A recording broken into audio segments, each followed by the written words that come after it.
Hey everyone, welcome back to another edition of Outdoor Hospitality Weekly. I'm Alex Burkett, joined as always by Matt Whittemore.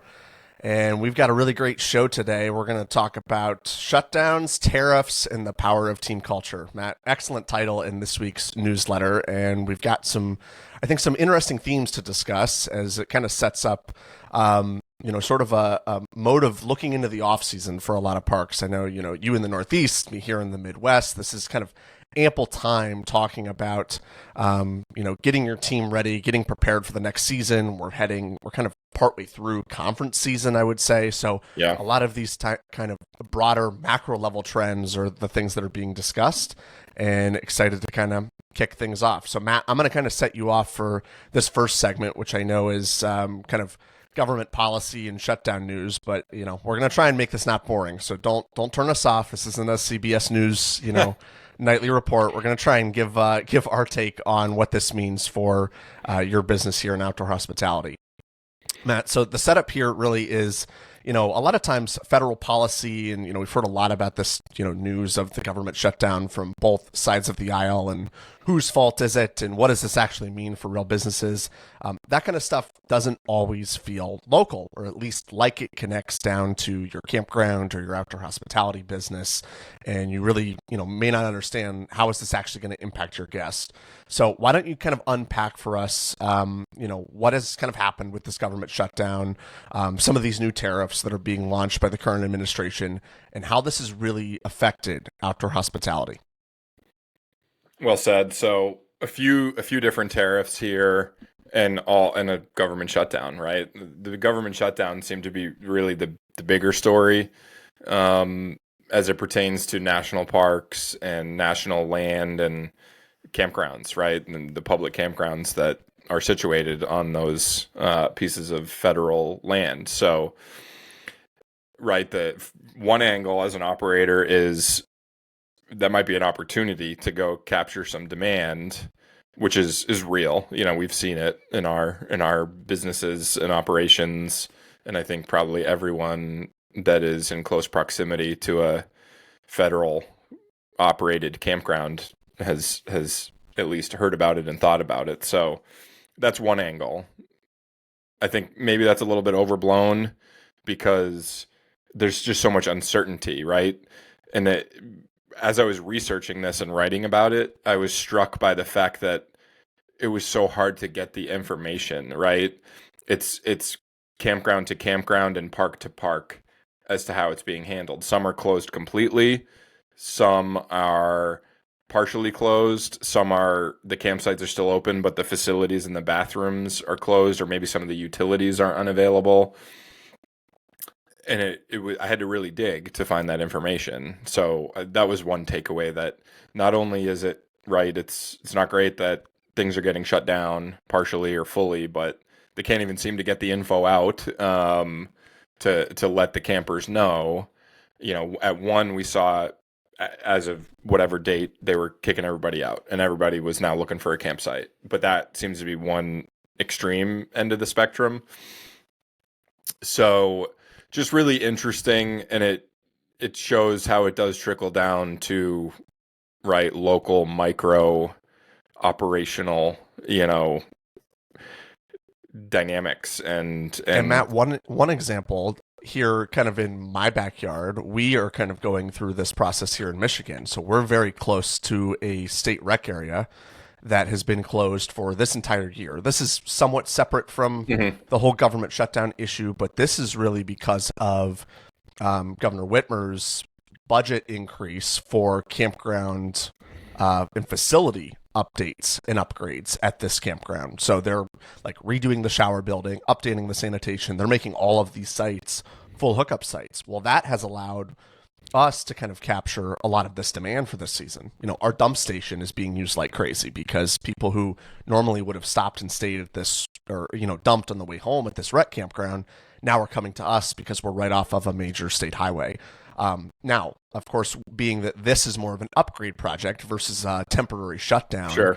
That puts some things of like, hey, once this park does get upgraded, like there's going to be a lot better competition right in our backyard. These are going to be upgraded new facilities competing against a private RV resort like ours. But it's definitely been something that I have had to navigate as a GM, and obviously this has been more of a planned thing for the season. But I think, as you said, there are a lot of kind of take it to the federal level, federal parks and private campgrounds, private glamping operations, that this is your opportunity, right? To take that person who might have been at the lowest entry point of a state park stay and kind of move them throughout the chain and hopefully try and capture them at your property. So real world example, we're dealing with it the whole year. They've been out of commission the whole season, but next year, this state rec area campground is going to be back up and running. And again, they're a couple miles from us. This is going to be another, again, source of competition for our customers. So I think it's not really interesting story, and something that, hey, like we are living this, although not due to the shutdown, but I know that there are a lot of parks that are in similar circumstances. Right. And I imagine the state campgrounds are having a similar experience of people are displaced from the federal campgrounds, and there's probably some state campgrounds nearby. So, and I get calls all the time, to your point about the information, people calling us asking, hey, do you know if the state park is open? Right. So it's these state and federal agencies need to do a better job of marketing. I will say that. Yeah.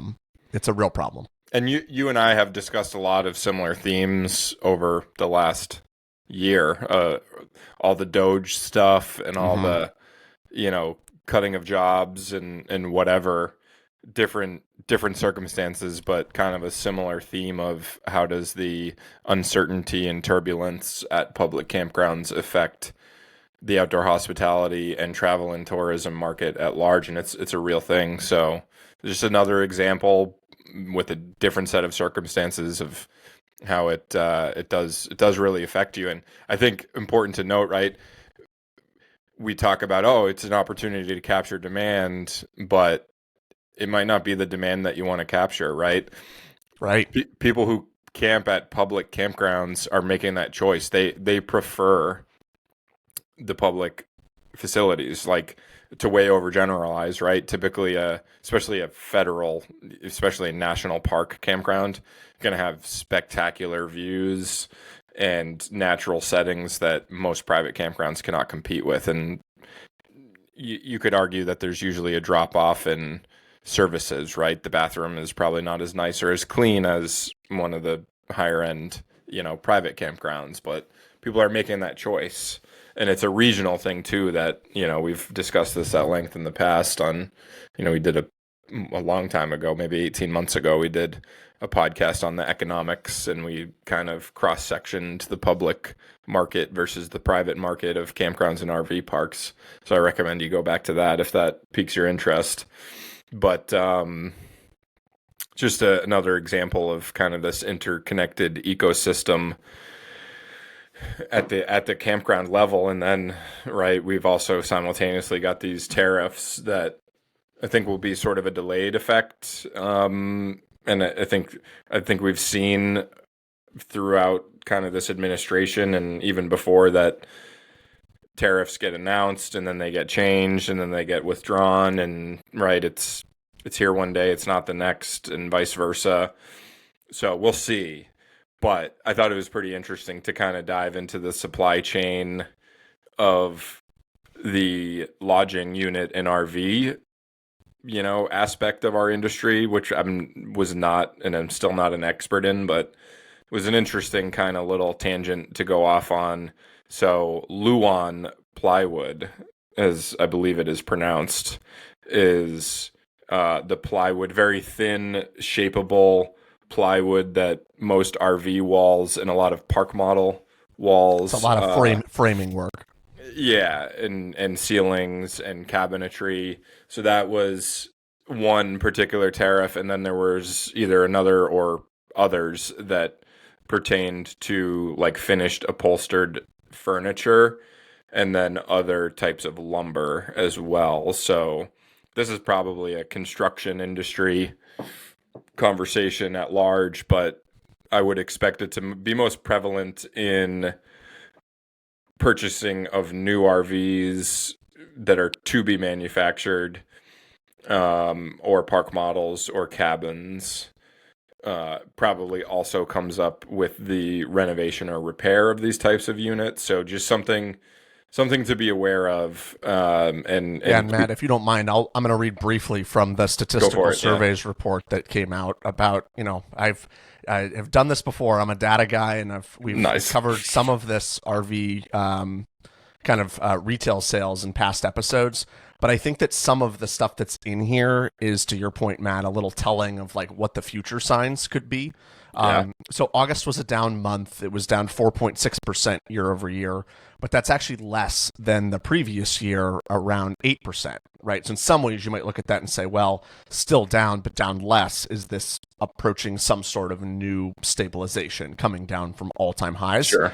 But if you break it out into the different categories, the category that's performing better than maybe expected, and that's what's causing the, that the numbers to be better, is travel trailers, right? And I think that going down to what is kind of the cheapest end of the line, as far as, look, if you're getting a motorized Class A, Class B, Class C, of course, those are going to be more expensive than the travel trailer market. And I'd say the other part of this that's sort of a good indicator is that the used RV market is actually up 1% this month in August. Wow.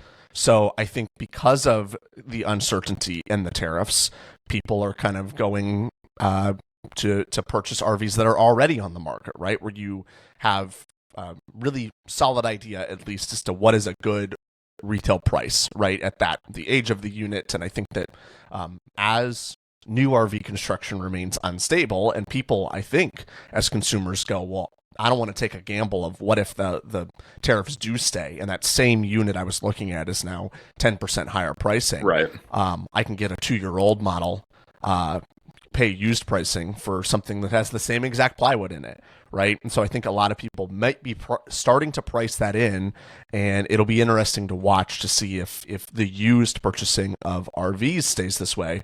But Matt, on the park model and the more lodging unit side, not a ton of used activity for units like that, unless it's a park to park purchase or some sort of one-to-one business deal. It's not like you can go there really Right. isn't a site today where it's like, hey, buy my used park Right. model cabin unit, right? Like that doesn't really exist. I think that is ultimately, like, if the tariffs hold, those units will be priced higher, and we probably will have some price movement there. Right. Yeah. There's always those deals that come out in either just conversation with people in the industry, or even the one that hit the news, if you recall, was when Disney sold off a few hundred Yes, park of models, their cabins from their campground at Fort exactly. Wilderness. Yep. And then there was some surplus postcard cabins. Right, but that's where that's a massive splash in the news. Yeah. It is newsworthy because it's so rare that Yeah, a for sure. group of those hit Yeah. like that. Yeah, and it's interesting. I mean, the whole RV market, the actual vehicles, is fascinating, right? You have the wholesale shipments, which is actually a lagging indicator behind the retail shipments.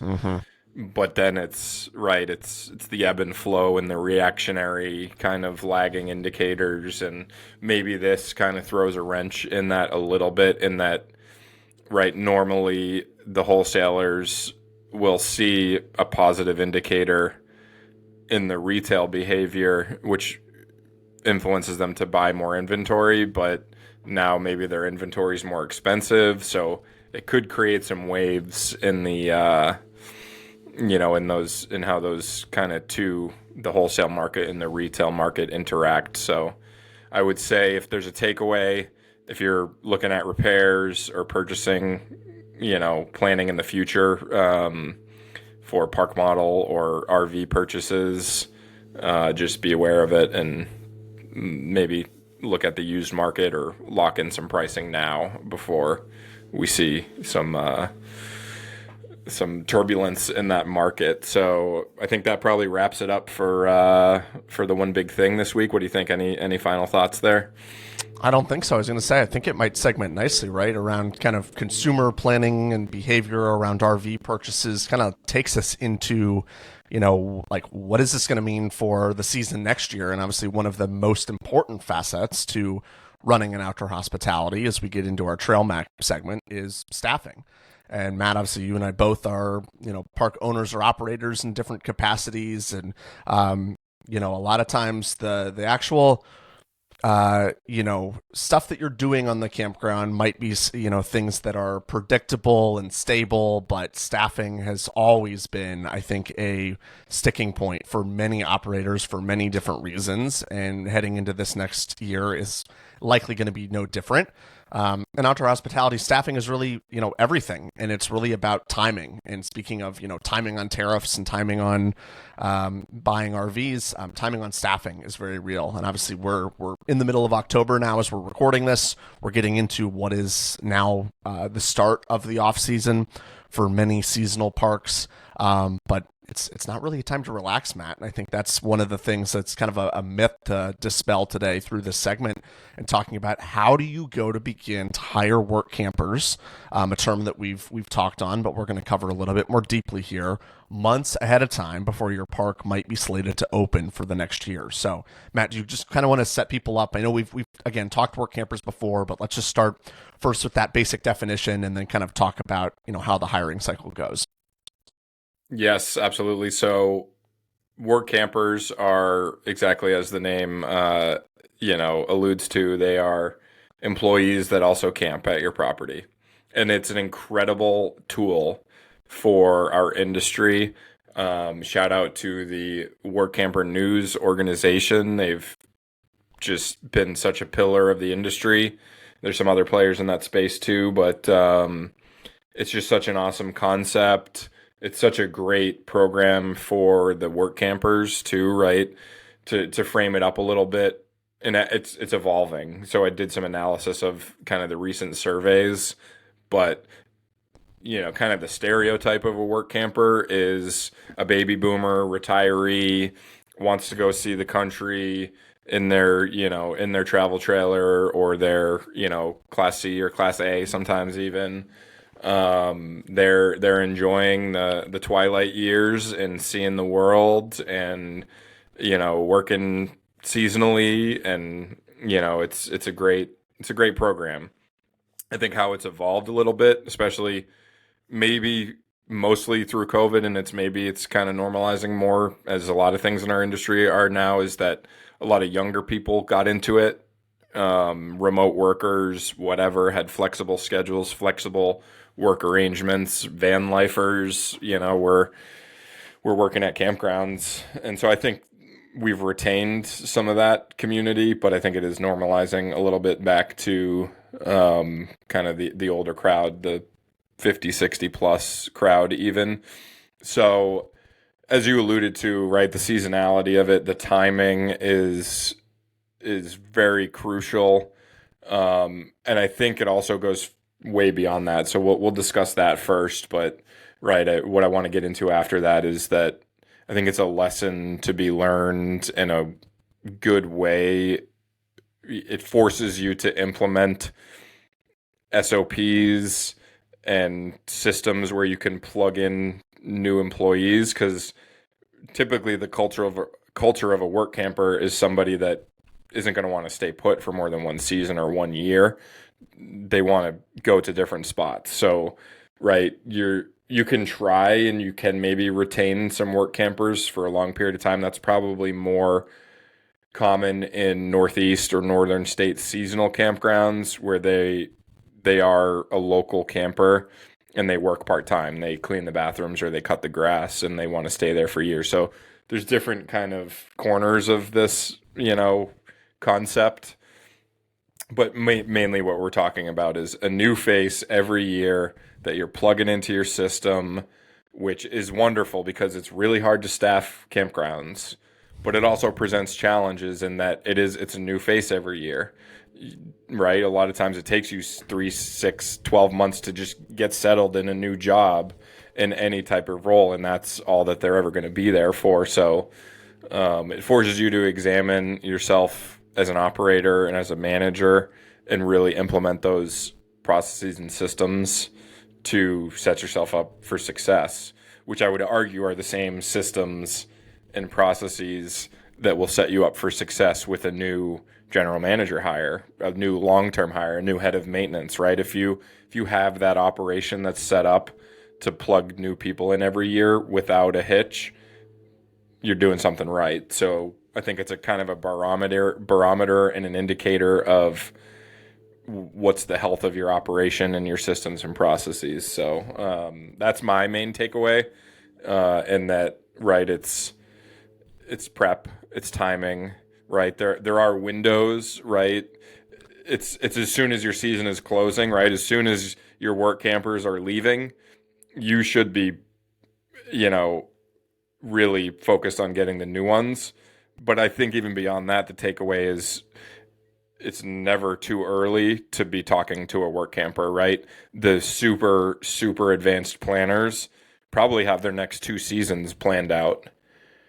And right, that's probably where a lot of their anxiety comes from, is that move. Where am I going to be next year and the year after? And maybe they want to plan the 3rd season out. So maybe you can start carving out your roster, 2-3 years from now, and at least have a, kind of a bullpen of options and people you're building relationships with. And they like you, they might bounce around, but they might want to come back, 2 or 3 years later. And, and I think the other real takeaway here too is like kind of the brand, the employer brand, the work camper campground brand.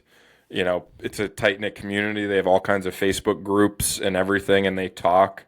And so, it probably gets out there that if you didn't have your stuff together and you made their life hell for a season and they didn't enjoy it, other work campers are going to hear about it.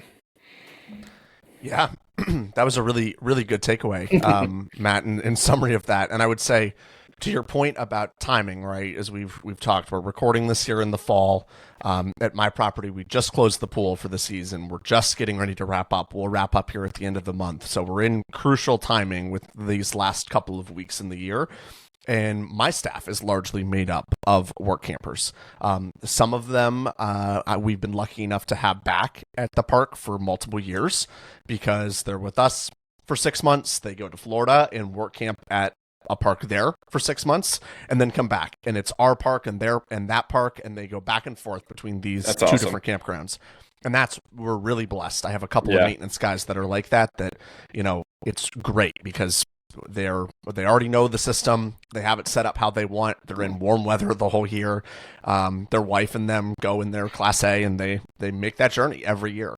But we have several people also on staff that are not going to be returning, that I'm having to get the final use out of them for this season to help us get everything closed and get things wrapped up. But we are already having conversations, and I had a conversation with another work camper here last week in Florida who she worked at a little like rec summer camp for kids, right? Not quite campground, but campground adjacent. Has that rec and activities mentality, and that's a position that we're looking to fill and replace for next year, is to find that person who's going to help run the activities for your team. And we're having these conversations now for a potential start date in April, right? It's October, and this is in some ways I already feel like we're a little bit behind as far as posting our job positions, getting resumes in, having to field and kind of weed through those. It's no different than hiring for any other position. I've got to sit there and call references of prior parks, and we've gotten reference calls on people who have left here to go to other places, and there is this sort of system that's set up that you're having to treat this just like you would any other local employee who might be a young college student or high school student who you might have at your front desk or helping you with activities. It's a very serious thing with multiple rounds of review and time that you've got to put into this.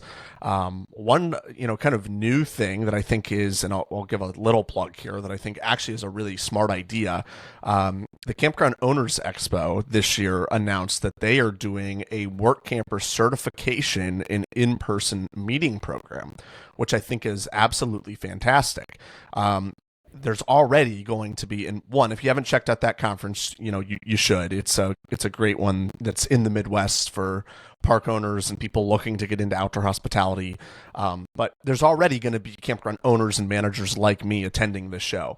So to have a forum that puts a bunch of work campers in the same room where they're going to go through a series of educational classes and things, if they're new, don't really know much about work camping, it's going to give them the crash course, right? So that there's nothing that should catch them off guard as far as the work camping model, the program that they're trying to do, what have you.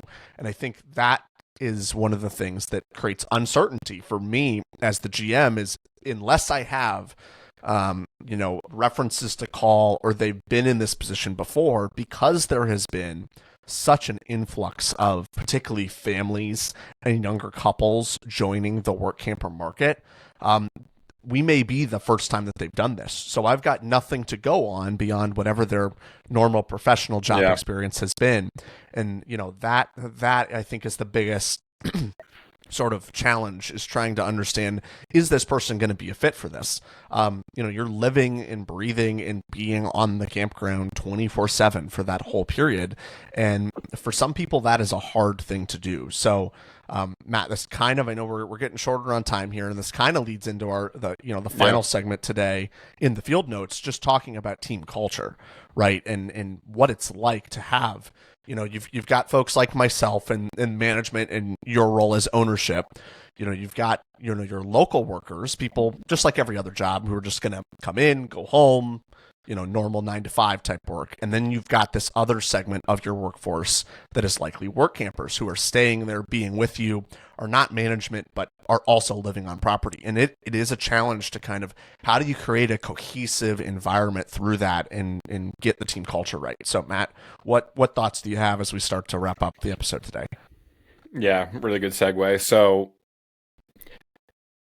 culture is the hardest thing to build, and a great culture is one of the hardest things to achieve, but it is the key to scaling, to success at a single location. And that's the biggest hurdle for anybody who wants to scale a business in this industry, right? I look to the roles of like the regional managers, right? Obviously general manager is the CEO of a singular property. But then once you get into multiple locations, right, that regional manager is the person that interfaces with the general manager. And that's a really, integral cog in the whole culture of everything. And right, I know you do, and I know we do at Unhitched and Climb Capital. It's always a culture of hospitality. And I think, right, we subscribe to kind of the Danny Meyer enlightened hospitality school of thought of, in order to prioritize your guests and your shareholders, you have to prioritize your team, right? Everything starts with the team, because a happy, fulfilled team that is pursuing the same goals and has clarity around, what the mission is, what the goals are, what the culture is, they're going to create happy guests. And guess what? Happy guests come back and again, and that creates happy shareholders. So, it's not a new idea that we can take credit for, but I think it's always worth a refresher and a reminder there. And I think tying it back to the work camper, theme, it's such an interesting challenge, but also an opportunity in that. And what other type of role in any industry is a customer and an employee, and has the ability to kind of audit your business on both sides? So if you can create great relationship and great transparency and communication with those work campers, you get the most valuable golden nuggets from those people, because they're both customers and they're both employees. So I was going to say, it's like I always feel like I have, 10 pairs of eyes out in the park at any given one time, not trying to necessarily catch guests doing things that they shouldn't be doing, but it allows me to have a better sense of that pulse, as you said, not only Right. how our customers are feeling about what we're doing, but just how does the team feel about where we're at, the progress that we're making, how the season is. And it's a really, really valuable Right. tool to have that, and for people to be so connected to the place that there's a pride of ownership there. When you're living here, the quality of your work matters, the relationships that you build with your campers matters. We have so many of our guests are those return customers, those people who come back year after year. And I think that speaks to culture better than anything, right? Is when your customers are returning happy, when we have so many of our team that come back and return happy, even through the work camper model. Those are the kind of businesses in outdoor hospitality that are going to have the most success over the long term. And that's right. We talked about the opportunity of that. Now the challenge of the work camper dynamic is that when they're off the clock and they're around the campfire and they're drinking some beers or some adult beverages, and hopefully it's nothing unprofessional or, terrible happens, but right, they're going to say things that they want to have that freedom to unplug and unwind and kind of detach from the workday, but they're probably also doing it with their neighbors, that when they do have their park polo and staff shirt on, they're serving those people that, it's a customer and business representative relationship that also morphs into a neighborly, shoot the breeze relationship. So I'm sure you've experienced it. I've experienced it, where there can be some drama, some waves created of, right, what's protocol, right? Like when are they an employee? When are they not an employee? And when are they allowed to kind of let their hair down and not be accountable for all the things that you would expect a high level employee to do? So unique challenges to our industry in a lot of ways. It's like having come up a little bit in the restaurant industry, right? Working as a bouncer or a bar back, and like you clock out and you go up to the bar and you order a beer, and it was allowed at some restaurants. It was strictly forbidden at other restaurants because of what dynamic can that create? Are you still an employee? Are you not? Just an interesting dynamic. So yeah, I think that kind of brings us to a close for this week. Any final thoughts on your end? I'm going to try and sum this up into our 3 bullet points, and then Nice. I think we'll be able to call it a day. So obviously, from our one big thing, our bullet point summation is really just to continue to expect volatility, both, as we said, with the, looming shutdown, the tariffs, the RV and lodging market. As we talked through work campers, right, I think it's important to plan early, right, and to really take advantage of this model of staffing, and really to, sink your teeth into this, because I think it's a really important, unique asset here in outdoor hospitality. And then finally, as we wrap up talking about culture, just really build that culture, be intentional about it, treat it like it's your core product, as you put it, Matt. Make your team come first, and use that sort of hospitality model as your guiding principle, and I don't think you can go wrong. So Matt, with that, this is our second week into this new format here on Outdoor Hospitality Weekly. I know we've had a ton of really great feedback on this, a lot of great traffic coming in, reading the stories, listening to the podcast. This has been a really, really great kind of relaunch, if you will, these last couple weeks. But let us know if there are things that you want us to cover, stories and things that you think deserve our attention and a spotlight here on the pod. We would love to hear it. And with that, we will see everybody here next week for another great show. Thanks, Alex. See you next week. See ya.